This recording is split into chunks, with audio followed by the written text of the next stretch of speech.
രാജ്യത്ത് ഇന്ധന പ്രതിസന്ധിയില്ലെന്ന് ആവർത്തിച്ച കേന്ദ്രം. നിലവിലെ സാഹചര്യം കേന്ദ്രം നിരീക്ഷിച്ചു വരികയാണ്. പെട്രോൾ, ഡീസൽ എന്നിവയും സ്റ്റോക്കുണ്ട്. LPG സിലിണ്ടറുകളുടെ വിതരണത്തിനും തടസ്സമില്ല. ഹോർമൂസിൽ കുടുങ്ങിക്കിടക്കുന്ന കപ്പലിലെ നാവികർ സുരക്ഷിതരാണ്. LPGയുമായി ഹോർമൂസ് കടന്ന 2 കപ്പലുകളിൽ ഒന്ന് നാളെയും മുംബൈയിലെത്തുമെന്നാണ് പെട്രോളിയം മന്ത്രാലയം സെക്രട്ടറി സുജാത ശർമ്മ പറയുന്നത്.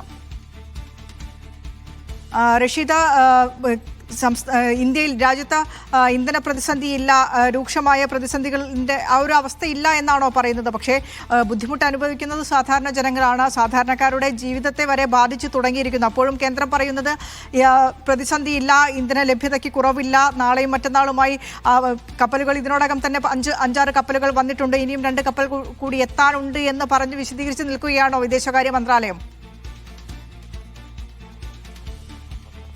വിനീഷ, നേരത്തെ കേന്ദ്ര സർക്കാർ വ്യക്തമാക്കിയിരുന്നത് 2 മാസത്തേക്കുള്ള ഇന്ധന സ്റ്റോക്ക് രാജ്യത്ത് ഉണ്ട് എന്നുള്ളതായിരുന്നു. ഇതിന് പിന്നാലെ വലിയ ആശങ്കയിലാണ് ജനങ്ങൾ മുന്നോട്ട് പോകുന്നത്. ഈ ഒരു ഘട്ടത്തിൽ രാജ്യത്തിന്റെ വിവിധ മേഖലകളിൽ, പ്രത്യേകിച്ചും പെട്രോൾ പമ്പുകളിലടക്കം വലിയ തോതിലുള്ള തിരക്ക് അനുഭവപ്പെട്ടിരുന്ന സാഹചര്യം ഉണ്ടായിട്ടുണ്ട്. ഇതിന് പിന്നാലെയാണ് ഇപ്പോൾ രാജ്യത്തെ നിലവിൽ ഇന്ധന പ്രതിസന്ധി ഇല്ല എന്നുള്ള കാര്യം കേന്ദ്ര സർക്കാർ ആവർത്തിച്ചു പറയുന്നത്. നിലവിലെ സാഹചര്യങ്ങൾ കേന്ദ്രം നിരീക്ഷിച്ചു വരികയാണ്. പെട്രോൾ, ഡീസൽ എന്നിവ കാര്യമായിട്ടുള്ള സ്റ്റോക്ക് തന്നെയുണ്ട്. മറ്റു രാജ്യങ്ങൾ കേന്ദ്രീകരിച്ചുകൊണ്ട് കൂടുതൽ ഇന്ധനം ഇറക്കുമതി കേന്ദ്ര സർക്കാരിന്റെ ഭാഗത്ത് നിന്ന് നടക്കുന്നു എന്നുള്ളതാണ് ഇപ്പോൾ വിദേശകാര്യ മന്ത്രാലയം, അതോടൊപ്പം തന്നെ പെട്രോളിയം മന്ത്രാലയം സെക്രട്ടറിയോടായിട്ടുള്ള സുജാത ശർമ്മ വ്യക്തമാക്കിയിരിക്കുന്നത്. CNG വിതരണം അത് 100% എത്തിക്കും. കഴിഞ്ഞ ദിവസം പൈപ്പ് ലൈൻ വഴി നൽകുന്ന ഗ്യാസുകളുടെ കണക്ഷൻ വേഗത്തിലാക്കാനുള്ള നിർദ്ദേശം നൽകിയിട്ടുണ്ട്. ഇത് അടിസ്ഥാനത്തിൽ നിലവിൽ കൂടുതൽ കണക്ഷനുകൾ നൽകി വരികയാണ് എന്നുള്ള കാര്യം കൂടി അവർ ചൂണ്ടിക്കാണിക്കുകയും ചെയ്തിട്ടുണ്ട്. അതോടൊപ്പം LPG സിലിണ്ടറുകളുടെ വിതരണത്തിലും നിലവിൽ തടസ്സമില്ല. പ്രത്യേകിച്ചും